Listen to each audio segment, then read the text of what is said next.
Today we are talking about performance leadership. Performance in business is quite comparable to performance to top-level sports.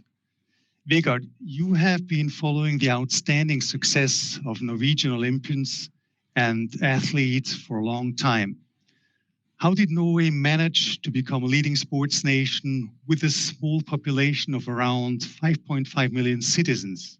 What have you learned from this, and what leadership principles from top-level sport can be transferred to business? Well, thank you very much for that question. Performance is about processes making you a little better tomorrow than yesterday, and this passion for this. And it's the same in business as it is in top sports, in my opinion. It's human beings that creates the performance.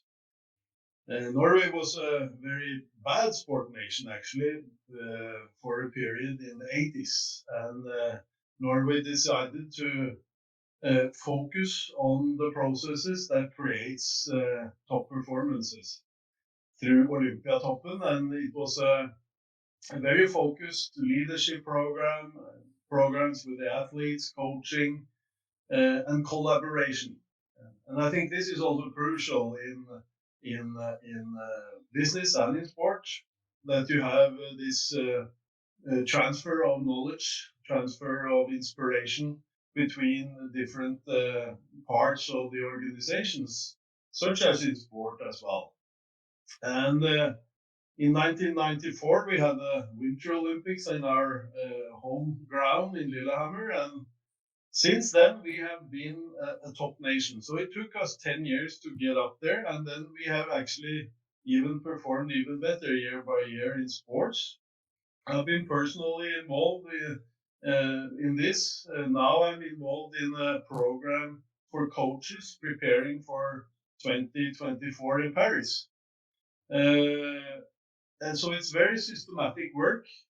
And this is the same thing you have to do in business. You have to focus on the processes, being better and better all the time, and to see the people that will create these performances, because it's people what it's about. And I love performance. Let's talk about performance leadership qualities during special challenges. Björn, which ones are specifically required in difficult phases like a restructuring? Good question. If I look back to my own experience and also talking to all the fantastic managers we have out there working for us, there is two things I consider that is sort of standing out. First one is the visualization of the situation and the goal and the communication all around it. Because in a difficult situation, you need to secure that there is a lot of energy and ambitions far out in an organization to take actions. And due to that, you need to be very sure that everybody understands what needs to be done, and you have to talk about it. So visualization is standing out. And the second one is, I have learned, is that measuring the impact of what you're doing and the feedback loop to that is standing out. And you see, suddenly, if you do that, an organization will see that actions taken actually create results. It doesn't mean that you are meeting all the targets, but you are immediately seeing that there will be results. And suddenly, a team of people would see that the initial actions taken actually have an impact, and they start believing in what you're doing. And then you have the positive feedback loop. Vegard, integrity is repeatedly mentioned as an essential leadership quality. Would you also attach a special role to the topic of integrity in performance leadership? Most certainly, and it's both in sport and in business. I mentioned focus. If the human brain has a certain capacity, and if you like in sports, use your brain on for example, doping and cheating, you will take away the focus of all the things that can make you better in a clean way. So the brain only has a certain capacity, and that's why it's so much to earn by doing things fair and straight immediately. That's why we always look for these kind of ability in interim leaders. Björn, the next question goes to you. How do you see it? What differs performance leadership from regular leadership? And what are the key factors for performance-oriented leadership? That's a very good question. I'm giving it quite some thought. For me, from a general point of view, when it comes to leadership, I usually say the following. It's about seeing and believing in people. It's about creating an environment for them so they can reach a common goal that we have agreed upon it, and that they do it on free will. And performance leadership for me is a little bit of a twist on that. It's about reinforcing a few things. It's about reinforcing very much the visualization of the goal. It's about reinforcing and building the confidence in the person or in the team that the goal can actually be reached, even though it's very, very challenging.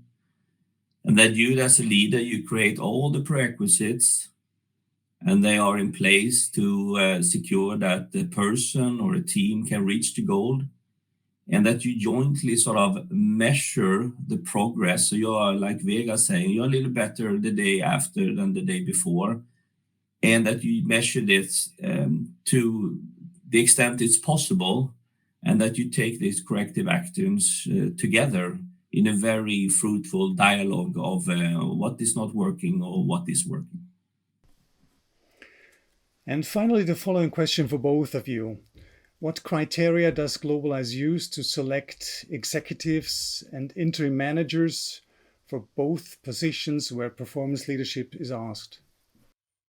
I think there's many aspects, but there's two in my head that stands out. First of all, we are trying to pick people who's done things before, which means that they are comfortable, they are wise, they know a little bit about the medicine that needs to be taken, and they also know how an organization or a person or groups of persons will react to the medicine taken, and they don't feel stressed about what is happening. That is first thing. And the second one, I think, is what you can call sort of interpersonal skills in these extreme situations, and that is about ability to communicate, is the ability to have emotional intelligence, the ability to quickly bring the best out of people, even though a lot of people think that what needs to be done is really, really challenging. A natural ability maybe to gain trust among very many stakeholders, like the owners, the board, senior management, partners, suppliers, everything like that. And finally, maybe ability to take decisions based on enough information, based on a combination of facts and also intuition or experience, and having that ability to create an energy around those action taken. I agree very much with Björn. Maybe if I should add a little bit, maybe linked to the performance, particularly, it's about understanding the situation.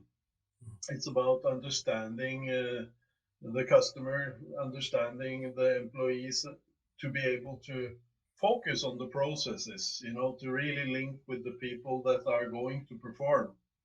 And this is you have to be have this curiosity to what is driving these people in this organization to make them perform even better tomorrow than yesterday, as we said. Perfect. Thanks a lot to both of you for this conversation.